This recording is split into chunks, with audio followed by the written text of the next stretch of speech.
So career pivot, I define as methodically shifting in a new direction by doubling down on what's already working. And it doesn't have to be big moves. So a lot of people, especially organizations that bring me in maybe to speak, are worried that I'm going to have all their employees trying to pivot out of their role tomorrow. And so many pivots start, in fact, the most successful pivots start right where you are.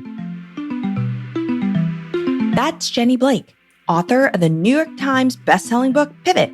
The only move that matters is your next one. She's been through her own share of pivots and recognizes that there are times when you have to redirect your energy in order to find opportunity and make those important moves to advance your career. We often fear such change, but sometimes it's better to move than to get stuck in place. Pivoting is about reducing risk by looking at what's working and shifting methodically from that place. So what does it take to strategically create that transition that helps you align your passion, purpose, and potential?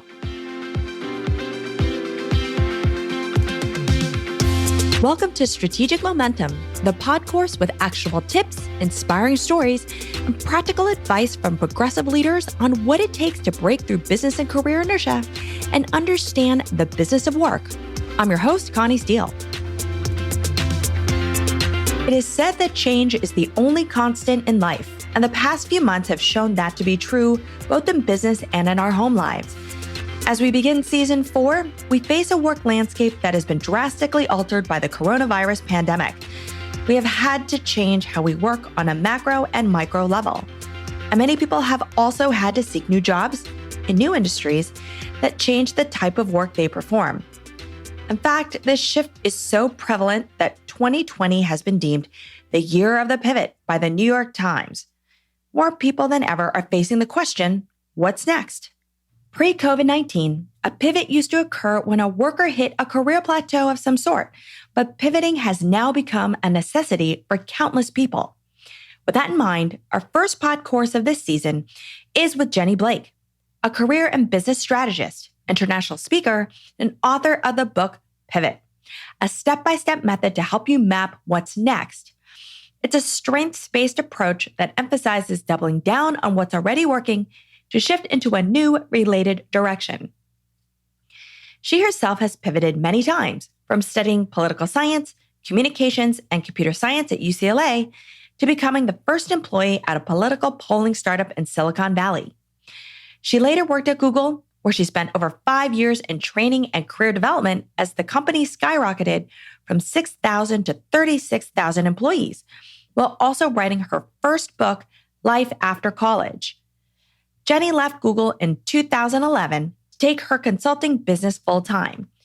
Now in 2020, her strategies, advice, and insights on pivoting are more important than ever. So in this episode, we'll learn about her career journey to doing what she does now, the challenges and mindset needed to make a change, and the approach to creating the traction that moves your career in the direction you want.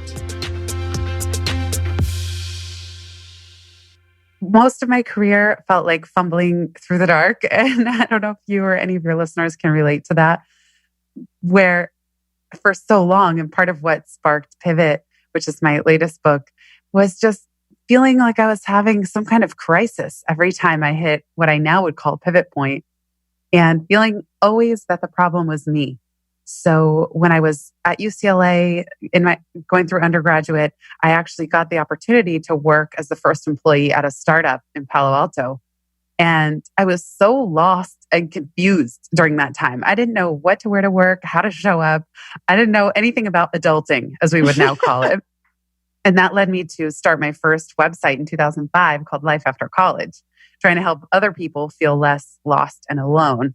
And that's really been a thread through so much of what I do, is that I kind of struggle through something and then create resources around it. And that side hustle, that work on the side, which has now been my full-time consulting practice for almost 10 years, also carried me over. I pivoted from the startup to Google after 2 years.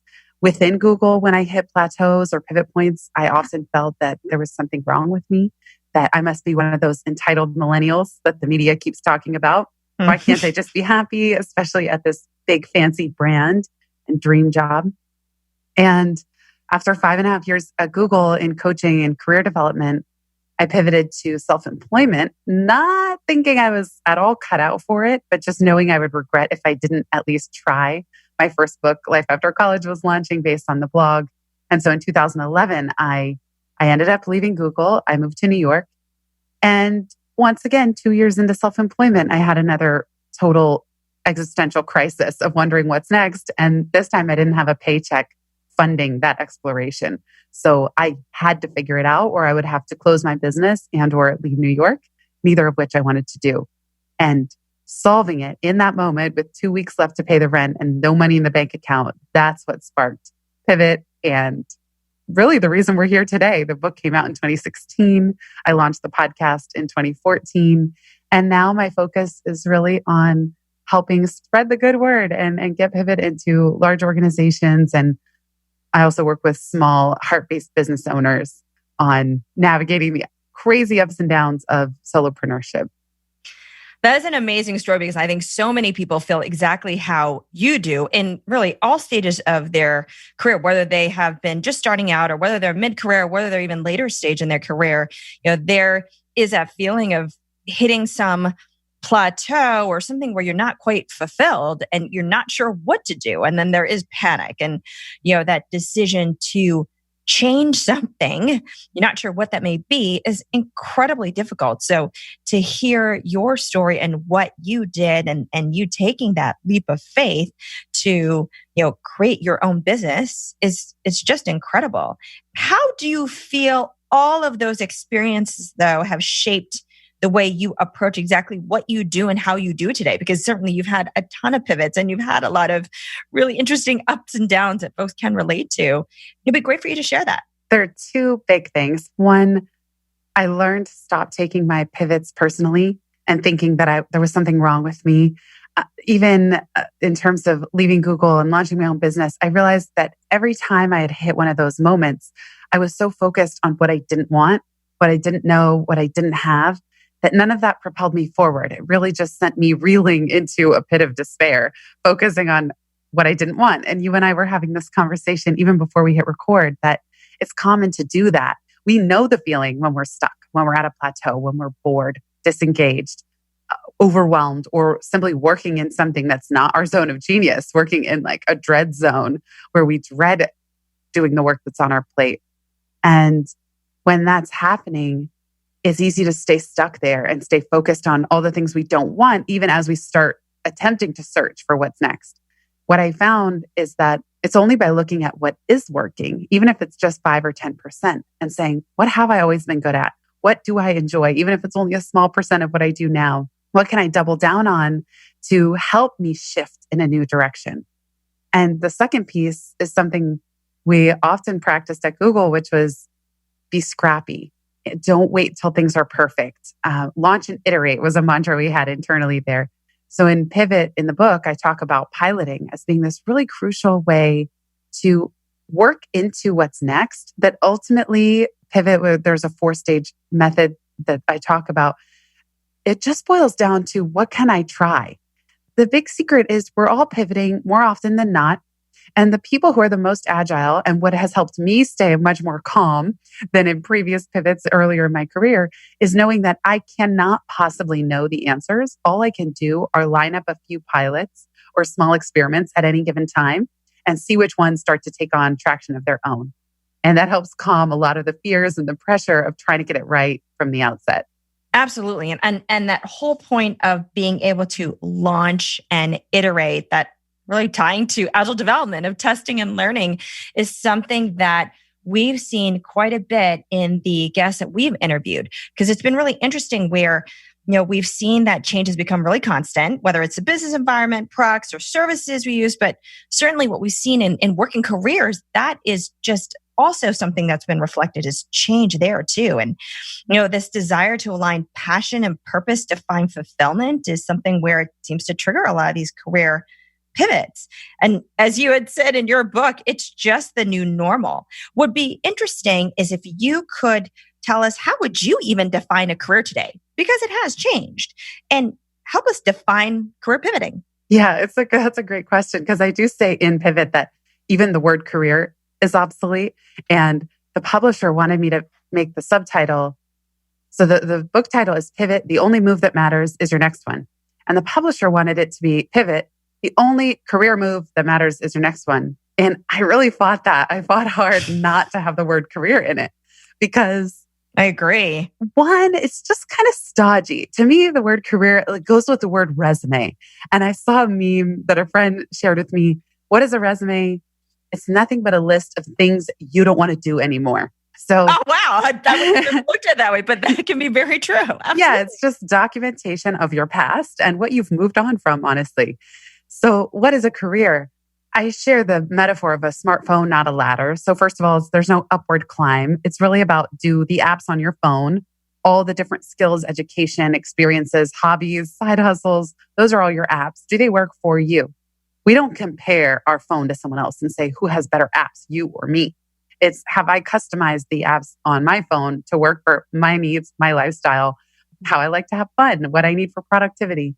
And so I think of career as much more modular and even a pivot portfolio that I don't work full time in my own business. I just think that also gone with career and resume are the 50-hour work weeks. I think it's ridiculous. And I don't know who actually benefits from that other than the organization. I think it's really challenging to have work-life balance and work out and take care of pets and family I would agree. Anything else. Yeah, I remember those. I remember those 70-hour work weeks. It was pretty brutal. Yeah.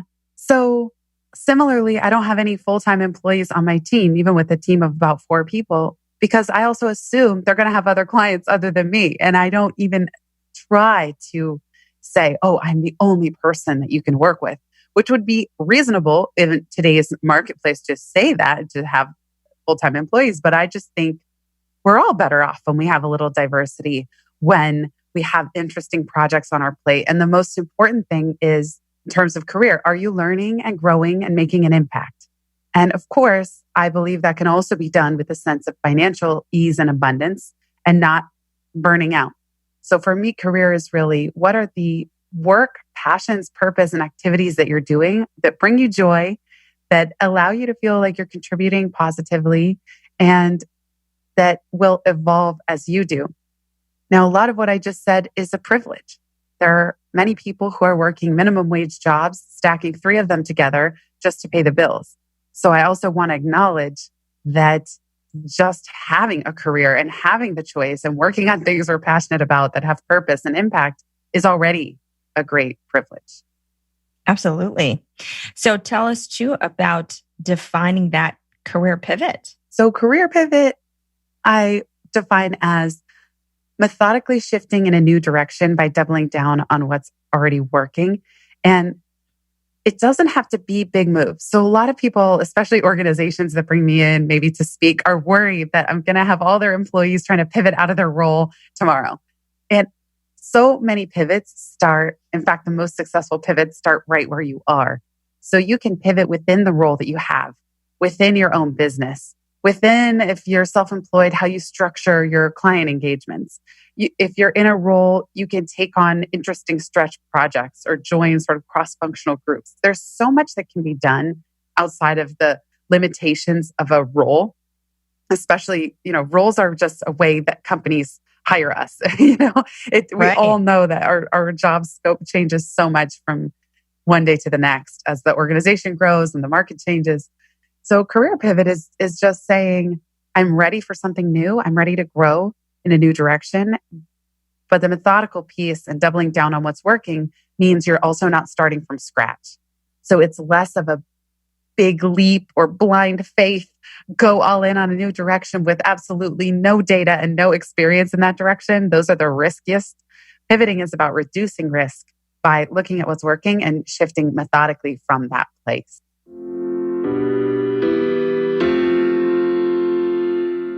Career pivots will happen, and it's important to remember that they shouldn't be taken personally. And in the world we're living in now, many of us may be forced to make a switch. So while we may hit plateaus or roadblocks in our career, the most important move, as Jenny says, is the next one. Yet we too often get caught up in the negative, like what we don't want or what we don't have, which can get us stuck. The trick is to identify what you're good at as well as what you enjoy and double down on it.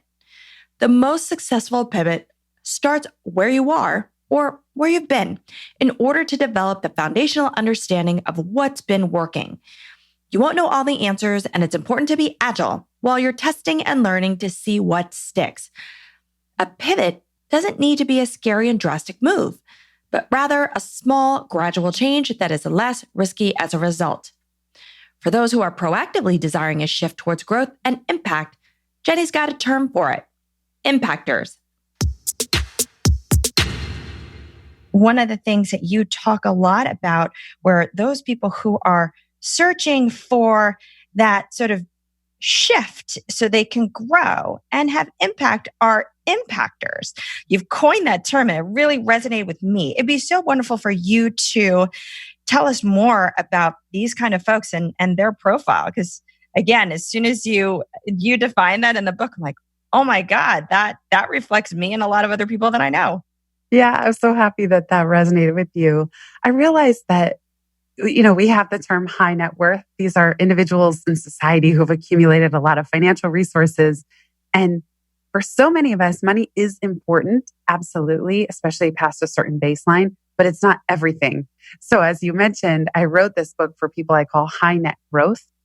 And when their needs for growth are being met, they'll also turn toward impact. So not only am I learning and growing, but am I making an impact? And I call them impactors for short. So if you're an impactor, you are willing to bootstrap a business. You are willing to make a lateral move or move horizontally within your organization or take on a side project or volunteer work outside of your quote career that is very rewarding and fulfilling to you. And on the other hand, if you're an impactor and you're in a role where you've stopped learning and growing, there's almost no amount of money that can keep you there. You will start to become increasingly more miserable, and boredom, studies show, can be as actively uncomfortable and manifest in the body the same way that stress does. So I know that sounds like a big privilege, but I was wondering for myself why I was so deeply unhappy all those times that I was bored at work. And you would think it's like, maybe Connie, you or your listeners can relate. If you get the flu or you get sick, the first day it's so fun. You're like, yes, I get to stay home from work or school. This is great. And then if you happen to be sick for 3 days in a row or 4 or 5, you're so tired of Netflix and binging shows and sitting around the house. And it's just miserable actually at that point. It's no longer fun. So the same thing happens at work. And so many of our pivots are actually a product of our success. And that's something that became clear to me when I was working on the book, especially for impactors, that we think, oh, I'm at a pivot point because I must have done something wrong. But really, it means that you've succeeded at the role that you had or the set of projects that you had. And now you're looking for greater growth, bigger stretch and impact. You even had a point in your book that I loved, which talked about impactors and that there's this fear of not trying, not the fear of missing out, which is another sort of driver of these folks. That, again, really resonated with me too. Yeah, exactly. Like I say, we don't have FOMO, we have font. That just like the story I shared of starting my own business, I used to wait until I would feel confident to do things. And long ago, many years ago, I wrote a blog post called Self-Help Formulas Are BS. I spelled it out, where I can't stand the advice like, oh, you have to love yourself before you can love anybody else. Or, it's too fluffy. It's way too fluffy and you can't operationalize any of that. I don't mind the fluff. And like, I'm very, as some would say, woo, but I stopped apologizing for that. What I don't like is that it's this conditional formula. And that never worked for me. I didn't love myself fully before I met the person who's now my husband walking down the street. He helped show me how to love myself more and more. And in return, and of course, there's all the stuff I did before meeting him and blah, blah. But same thing with our careers. Sometimes we wait to feel confident. Or I just taught a workshop on your book, A Big Idea. So telling people you don't have to wait until somebody gives you permission that you are now qualified to write a book. You have something to say and don't wait until you feel confident. So the whole point of saying we have font, not FOMO, is if you can tap into that fear of not trying and just say, I would regret if I never tried this out of fear or feeling that I wasn't confident. There's no way you can know whether you're cut out for something until you try. And that's the only difference. And the people who it appears are doing big things in the world are the ones willing to take action and small steps. For me, it's not go big or go home. It's actually go tiny. What's the tiniest place you can start to start gaining some traction and momentum? And only by starting to take those steps does your confidence actually grow, not the other way around. What I interpret from that, and even just I think some of my own experience and learning from the experience of our guests, is that once you take that small step, it's that data point that you said. That data point gives you insight into whether it works or doesn't. But just taking that little step also gives you confidence that you tried something.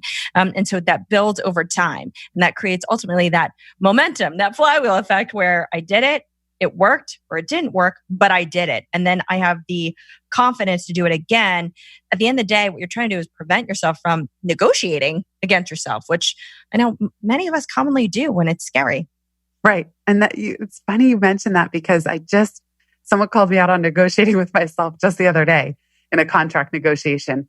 And I was saying, well, I could propose this, but I don't think their budget is that high. Maybe I should go with this. And before I knew it, there were several rounds of I had negotiated myself down.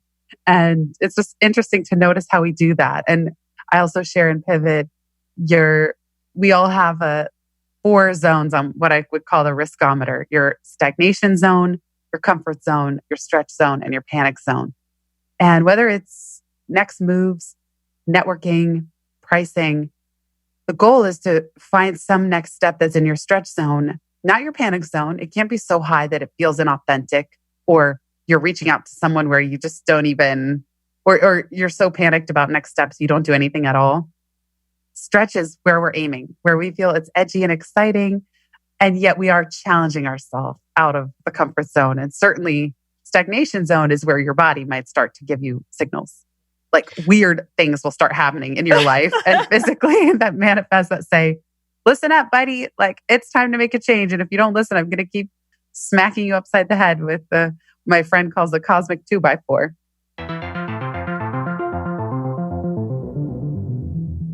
Pivoting may be perceived as an end result of failure, but in fact, it often can be a product of success.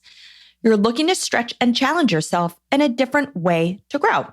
And for impactors, there is this fear of not trying versus fear of missing out. But what's limiting people from starting small and gaining the right traction and momentum? A big mistake I see a lot of people make is trying to figure out what to do first and not basing that in a really deep understanding of their strengths and what does success look like a year from now.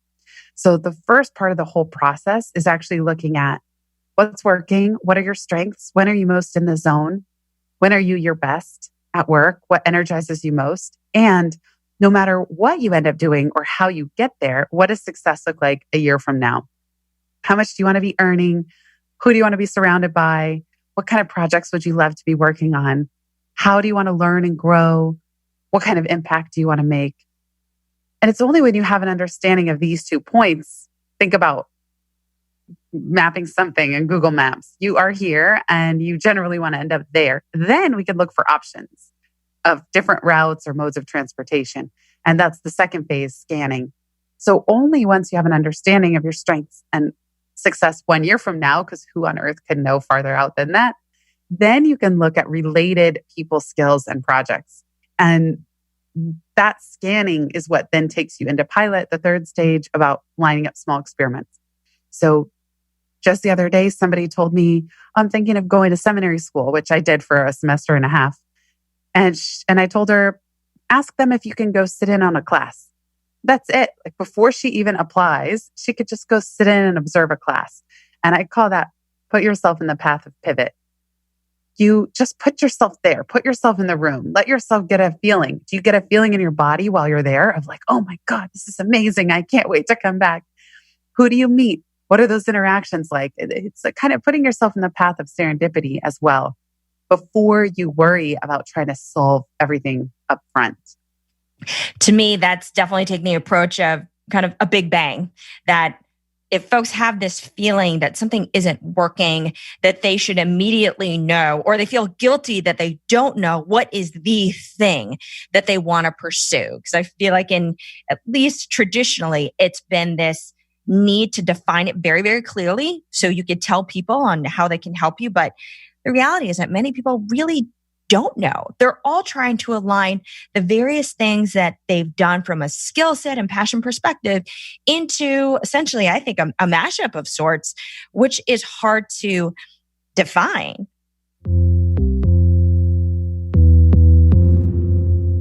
So, what is a practical way to facilitate a successful pivot that's not only grounded in a strategic understanding of your strengths and interests, but also a vision of where you want to be?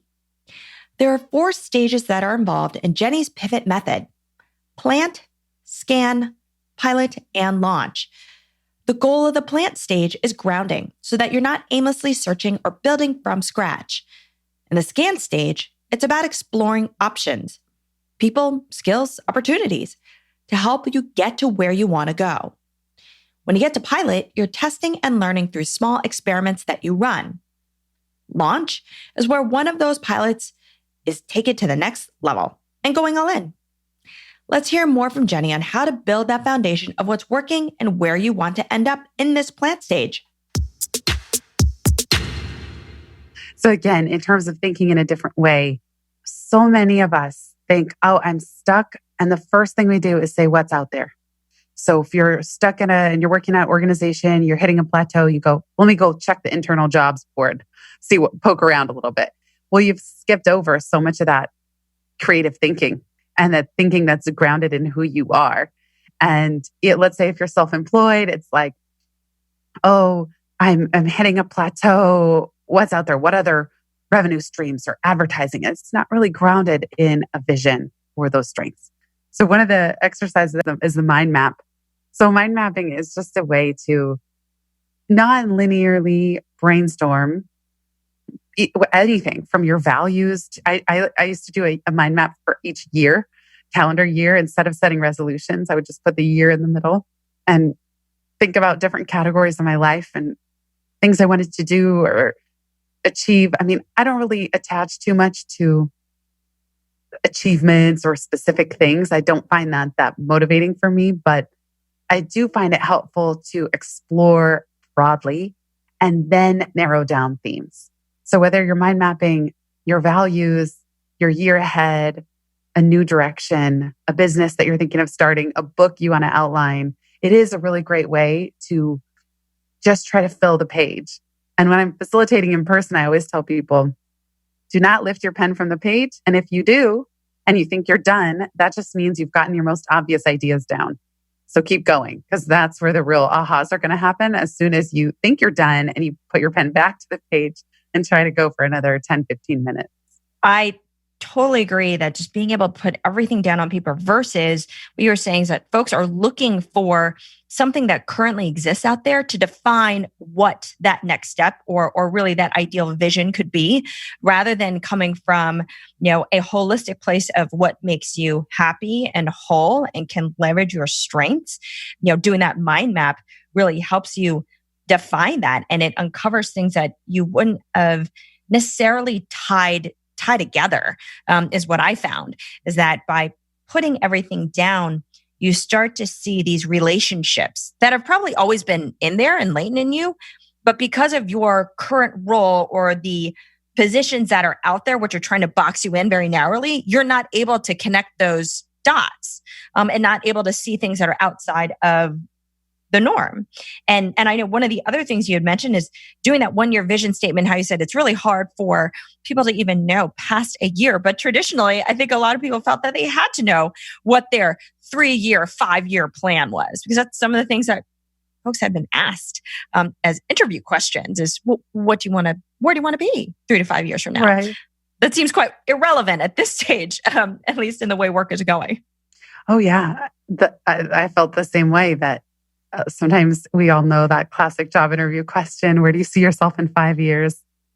And then, yes, here's another way that we feel bad about ourselves. Like, oh no, if I don't have a 5-year plan or even a 2-year plan, there's something wrong. And that's why the subtitle of the book is The Only Move That Matters Is Your Next One, because there's no way we can know what we're going to be doing 5 years from now. And if any of you listening would look back at your life 5 years ago or 10 years ago, bet you'd be pretty surprised of where you ended up. That said, some people do know. For example, you're in a PhD program. You know that you have 4 more years to go. Okay, that's fine. Go ahead and come up with a 4-year vision. Anytime someone's pivoting, or let's say you do go to graduate school, of course, I would want to say, all right, at the end of these 2 years of a different type of program, what does success look like? Where are you going? What would you love to learn? Who would you love to meet? What opportunities, what doors do you want to open for you when you're done? That can give you a lot of clarity entering a new direction, but it's certainly not required. There are so many jobs today that did not exist even 5 years ago. And not only that, the tools and apps that are being developed now that enable us to do our work in such interesting, remote, mobile ways, they blow my mind every day. Like, we don't even know the half of what's going to exist a year or two from now that's going to make all kinds of different initiatives, business initiatives, possible. And yes, it will make some of them obsolete as well. But it seems like too, one of the things that everybody does need to start to kind of reframe their mindset is embrace the don't know, which is also a point that you have made in the book. Yes, absolutely. And I think that's a big theme of even this conversation is don't wait till you feel totally confident. Don't wait till you have all the answers. And don't take it personally when you don't, because nobody does. That's what's been so funny about, and a real privilege since Pivot came out in 2016. I have so many people come up to me and say, oh my gosh, my whole life, my whole career, I thought something was wrong with me. And it turns out I'm a pivot pro. I've been pivoting my whole life, and they just see it in a new light finally. Or they say, wow, even as you mentioned, Connie, like 10, 15, 20 years ago, pivoting every few years was a liability. That would have been seen as a real black mark on your resume. And now it's just the new normal. Even the companies aren't that loyal anymore. And there's reorgs happening all the time, and mergers and acquisitions, all kinds of things that we can't control. So there's enough change happening every day that there's no point to layer on the guilt and self-flagellation of saying, well, I should have it all figured out. Nobody does. Everybody I meet, everyone I tell, even if they're not coming to a pivot event specifically, as soon as I tell people what I do, they go, oh my God, I need that book. I'm in the middle of a pivot right now. And I don't think anybody realizes the extent to which everyone's in that same boat. Well, and with the world being so uncertain in a lot of different ways, you have to be more agile in the way you think and do now in order for you to really adjust effectively. I think people want to. It's not something that maybe had been accepted before. It's certainly something that's been much more accepted now. So I'd love to continue a few other things too with the plant phase, because so much of this in that plant phase is foundational. So one other thing you talk about, which you had just mentioned, is again, fueling that engine where you're determining where you excel. So you mentioned that zone of incompetence versus competence. So tell us a little bit more about that. And another important piece is funding the path. Oh yeah, finding the runway is important. The zone of competence and incompetence, that's a model that I didn't create, but it gives the overview of the learning curve, basically, that anytime we're learning a new skill or even moving in a new direction, we pass through 4 phases. Unconscious incompetence, we don't know what we don't know. Then we set out to make a pivot or make a move or learn a new skill, and we hit conscious incompetence. Think about the 16-year-old learning to drive. They just are so awkward and don't really know what they're doing. Their hands are at 10 and 2. They're rapt attention on the road ahead. For me, merging onto freeways was terrifying. And then once we get enough practice under our belt or we get moving, we reach conscious competence. We're still alert and we're still aware of what we're doing, but we're growing and we're feeling more momentum. And then unconscious competence is where the skill is integrated. And so, for example, with self-employment, there's a ton of uncertainty about where the next checks are coming from and paying the bills and managing the team and everything. And in the beginning, sometimes, there is a big dip where you hit conscious incompetence. You're like, I don't even know if I'm cut out for this. Seth Godin wrote a book called The Dip that describes this phase perfectly. And that's natural for any pivot. But anytime you're pivoting, there's a gap between where you are now and where you want to end up. So part of traversing that gap is this dip where you feel, I don't even know why I'm doing this. What's wrong with me? I should just turn back. Anything to stop this discomfort. For me right now, it's around negotiations, as I mentioned earlier. Like, oh, do I have to? Do I even need this client? Just that kind of all or nothing thinking. But then you make it through. You keep going, you learn, you grow. If you could see every challenge on your path as a learning opportunity, then you will get there. You will get to conscious competence and ultimately unconscious competence where it's integrated. And guess what? If you're an impactor, as soon as that one skill is integrated, you're going to want to move on to the next one. So I also encourage people to try to embrace these challenges and these hairy, tricky career questions and conundrums, because truth be told, I think we would be bored without them. It would mean that we weren't challenging ourselves enough. As Jenny mentioned, in any pivot, there's going to be a gap between where you are now and where you want to be. So having the right mindset where it's okay to not know and where you embrace challenges as the learning opportunity is important. That's where you'll be able to grow from a zone of unconscious incompetence to a place of conscious competence. Eventually, you'll progress to a zone where the skills you don't have now will be fully integrated into what you do every day. You'll have broken through. It's that all or nothing thinking is the most paralyzing. And it happens a lot. And it happens in really subtle ways that it might sound obvious when we're saying it, but pay attention to any time you're placing conditions on next steps for yourself. So I mentioned wanting to write a book. Well, I can only write a book when my platform reaches a certain size. Is that true? I'm a big fan of Byron Katie's work and her process for turning stressful thoughts around. And you can get free worksheets from her at thework.com. But the very first question of a thought that creates stress, or in this case, I would add a thought that creates limitation, that's holding you back from something that feels edgy and exciting for you, is to say, is that true? I'm often advocating in my momentum community for us to think about nonlinear breakthroughs. Is there anything saying that you have to just slog increment by increment for the next 10 years on building a platform through social media that you hate just so you could write a book? Is that true? No.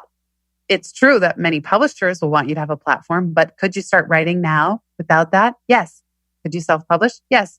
Do you have any clue how a book will do, given your unique resources, the timing, the market? You have no clue. So that would just be one example of trying to ask more creative questions about next steps. And specifically, going back to the idea of piloting, how do you break it down smaller and smaller so your first next steps actually feel fun, that they're not limiting? They're not all or nothing. It is signing up for something as simple as an intro session or an informational call with somebody or listening to a podcast like this one and taking one step. That's all you have to do. And as one of my teachers once said to me, she just said, keep putting one foot in front of the other and you'll know exactly what to do next, just as you always have. It's that faith and flow. Yes, absolutely. Absolutely.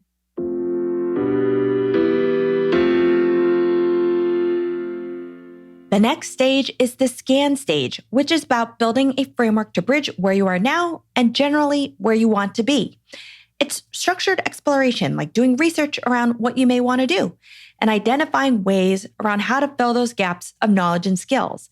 But it also entails meeting with others who can offer insights and perspectives, all of which in the end will clarify the types of opportunities that interest you most. So once you're in that plant phase, then you move to the scan phase. And one of those things you talk about is building that network to help you. So that's one of the things you mentioned, but it'd be great if you could also get into a little more depth into some of the things that you need to consider in this entire phase, which will then get you to pilot. Yes, exactly. And I think, in terms of networking, I acknowledge most of us cannot stand the word networking. And yes, it's almost like a dirty word to some degree because it feels like you want something from someone and that's not necessarily the case. Or it feels forced. Or for me, I'm actually quite introverted, even though my career is about being in public and sometimes on big stages. What is networking really? It's making friends. That's it. Even when I'm thinking of working with potential clients or even on a podcast conversation like this one. What are we doing? We're just getting to know each other. It's the people we love to work with. Really, it's the same energy of making friends or going to an event or a conference. I consider a conference successful if I meet one or two people that I really resonate with. And that's enough for me. It's not a numbers game for me. It's not about quantity. I have friends for whom it is, but that's definitely not going to work for me. So in terms of the people side of the equation, the real question, once you're grounded in your strengths and what success looks like, is there are a couple. Who's doing what you already want to do in your 1-year vision? Who could you connect with? Certainly. Also, who can you learn from afar? I think we're so blessed to have books and now podcasts where you can learn from so many luminaries without ever having to pick their brain, a phrase that I can't stand. Instead, you could just listen to their podcast, take their courses, read their books. Like there's so much that people offer even for free that you can learn from afar and look at how they handle things from afar. So I may never sit across from Oprah for her Super Soul conversations, but I certainly learned from her in terms of interviewing style, how she's navigated her career. Tim Ferriss is another one for me that's a constant inspiration in terms of how he thinks and delivers such helpful information. So the people side is really just those authentic connections and also becoming discoverable. So just like two Bluetooth devices, people also need to know you're looking and that you're available for certain things. So I recommend when you're ready, when you have finished that plant stage, sending an email to your network saying, I'm mid-pivot and this is what I've identified that my strengths are. This is what success looks like a year from now. If you have any pointers or you hear of any openings that would fit these and give a few bullets, these criteria, please let me know or please keep me on your radar. And you might not hear back for days or weeks or months, but you never know what that discoverability can surface later down the road, even if it doesn't happen right away. So it's really about leveraging the existing network that you have to help you expand opportunities in ways that you might not have thought of by being able to share where you want to be. So that's part of the discoverability piece. But the others is establishing, sort of this new network, or one of the things you had talked about is creating these friend tours where you can learn from them. So whether it's the person-to-person relationship of being able to understand how they've done what they've done successfully, and that may be where you want to be. So that's some of the data that's coming in to help you determine how to iterate and test.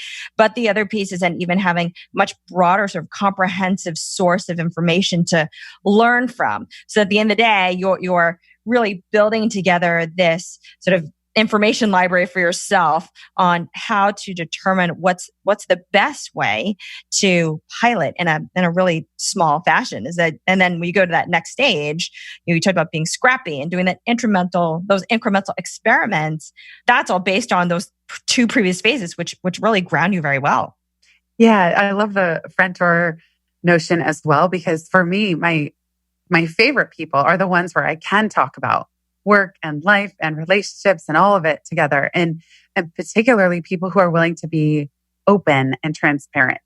My friend and mentor, Penny Pierce, wrote a book called Transparency. And she wrote another great one called Frequency that I love, and The Intuitive Way. Transparency is about seeing and allowing yourself to be seen. And so I have some people that I've attempted to network, let's just say build a relationship with. And I'll ask a question like, oh, how much do you charge for this kind of speaking engagement? I'm feeling kind of confused at the moment. And I've had the ones that say, oh, yeah, well, let me break it down for you. And then I've had other people say, yeah, I'd rather not say. And in a way, it's not that a friendship has to be transactional, but we're not going to get very far if there's not trust and if there's sort of like obscuring things. And it's not this notion that a rising tide lifts all boats. And the friends that I have that I'm so close with, we're willing to just really share everything for that person's benefit and help reduce that uncertainty, because we all face so much of it. And then it always comes back around. There's always this ongoing exchange of information and ideas and suggestions. And the thing I love about friend tours, rather than obsessing over finding a mentor, which is a lot of common career advice, is that there's kind of this power imbalance with the mentor. And yes, I've been so grateful that there are some people much farther ahead in their career than me that have been willing to take the time to chat with me and give input and advice. And at the same time, it's friend tours where we sort of help spiral each other upward as well. So if you feel shy about taking too much of a mentor's time or even trying to find one in the first place, there's so much that you can do with the people who are at your level. And then you continue to grow together side by side over the years. That's a great point, because I think to what you had said earlier, there is this notion that you always have to have the mentor. At least there's this desire to have that person with quite a few years of experience who can guide you and maybe be your Sherpa. But in today's day and age, there's various ways that people can support you. So it's really understanding how to best leverage that more than anything to guide you in your new path.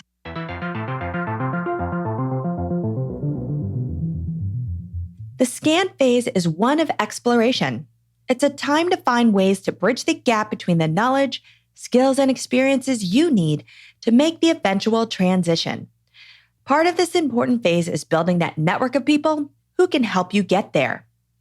And while networking can have negative connotations, as we've discussed on this podcast before, oftentimes we already have friends or coworkers who we can learn from, who are willing to share advice, and who may even have contacts that could help you through your journey. Remember, it's important for this to be a two-way street. Networking should be seen as building a village. Through this village, you can learn, grow, and make yourself discoverable. And by approaching this process unselfishly, your village will be with you as you take the next step in a pivot, the pilot. And that pilot is where you test to figure out what's next. With piloting, a good pilot is really a small experiment. And when I say go for quantity in terms of brainstorming. So based on the plant and scan stages, first brainstorm as many next steps as you can, and then narrow it down to one or two that you can try first. So a good pilot will help you understand 3 E's. Do I enjoy this area? Can I become an expert at it? And is there room to expand? For example, when I got the book deal for Pivot, I decided, why don't I just record the interviews with experts, and might as well, I could just release them on a little side project podcast as I write the book. Well, as I got into that, and I was very scrappy, I just had my iPhone headphones. I would upload to SoundCloud and say, dun, dun, dun, dun, there's no fancy intro music, but welcome to the Pivot podcast. And then over time, I found, wow, I really enjoy this. And yes, I want to become better at the technical aspects, the project management, the interviewing skills. And is there room to expand? Yes, in my business, I have decided to double down, even though it takes the most time and earns the least money, if not costs money to do. I love it. It's formed such priceless relationships for me.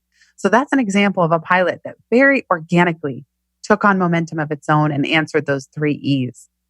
For you, it might be scheduling lunch with someone. Again, taking an intro class, shadowing someone, attending a weekend seminar on something, piloting a new side project, taking a full class on something. There's so many ideas of ways to break down this change you're looking to do into smaller increments, taking on a stretch assignment at work rather than trying to change the whole role.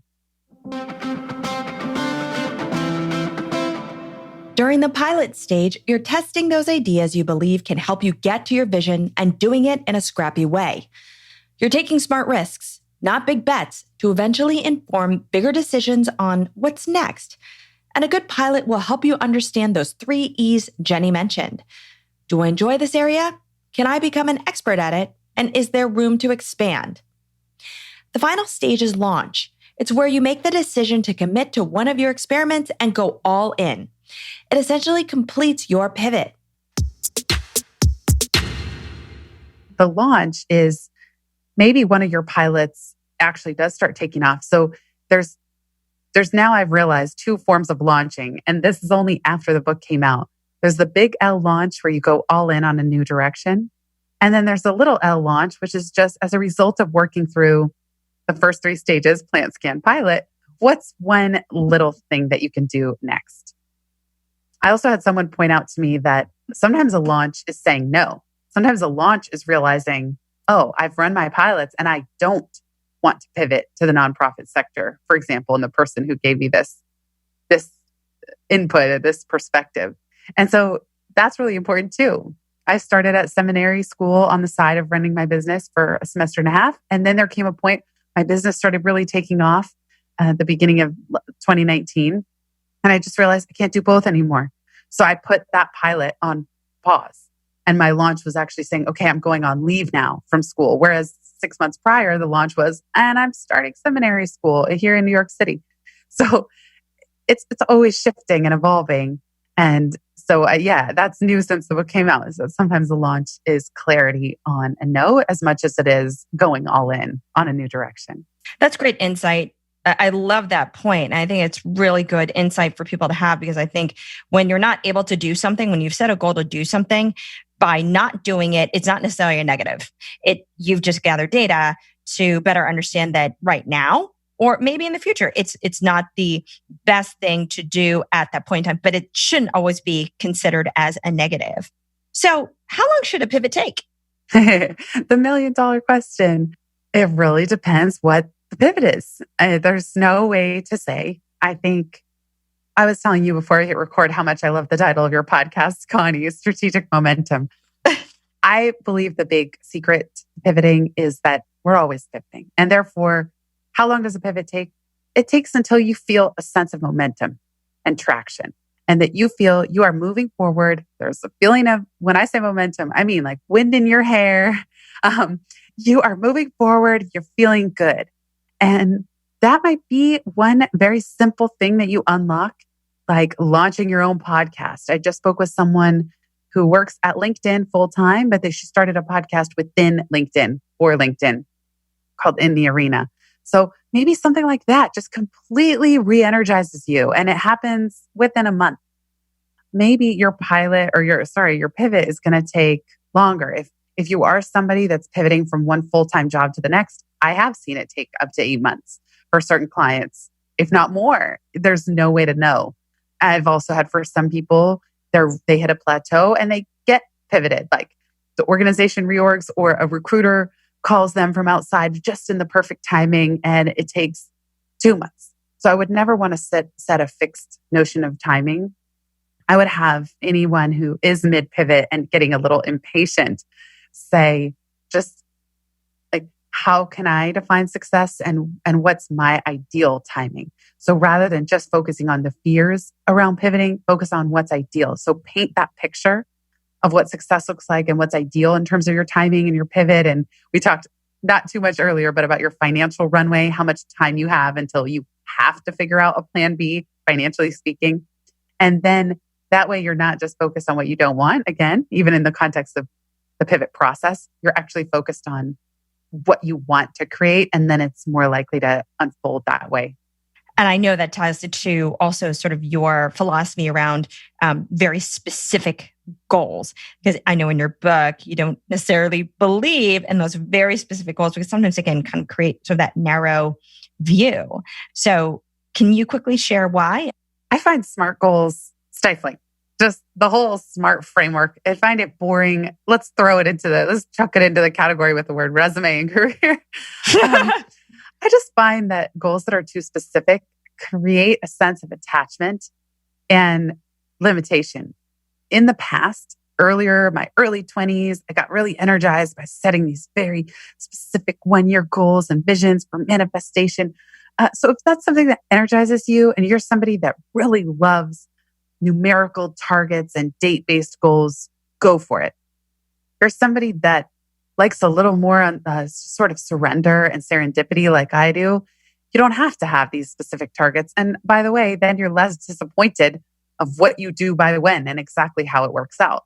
So I've gained a lot by reading Tosha Silver's work. Her book, Outrageous Openness, is so delightful. It's just, may the perfect opportunity arrive at the perfect time and unfold for the highest good. Concepts like that, where you're pivoting, you're doing the best that you can, and may this all unfold in perfect timing. What more do you need to know? And for the highest good. So even in my own business, one of my guiding questions is, how can I earn twice as much in half the time with ease and joy while serving the highest good? I don't always know the answer, but it's something that I find exciting and energizing to focus on that question rather than 2020 financial metrics is to earn this by this date with X number of clients. It just doesn't energize me. That's great. That's great advice and insight. It's just a definitely different way to kind of reframe things. So lastly, what's the best way listeners can connect with you? You can find all kinds of free resources related to each of these stages at pivotmethod.com/toolkit. And just because I mentioned writing a book, in case any of you are itching to write, I do have a free toolkit for authors as well. And that's at pivotmethod.com/authors. And if you listen to podcasts, which it sounds like you do, if you're here with us right now, you can search for Pivot with Jenny Blake and you'll find the Pivot podcast. Thank you so much for being on the show today and providing such incredible wisdom and advice for helping people make that career shift in a way that's not as scary, but quite methodical and fulfilling at the end of the day. Thank you so much, Connie. It's really a joy to be here. I really appreciate all your fantastic questions. And big thanks to everybody who's here listening.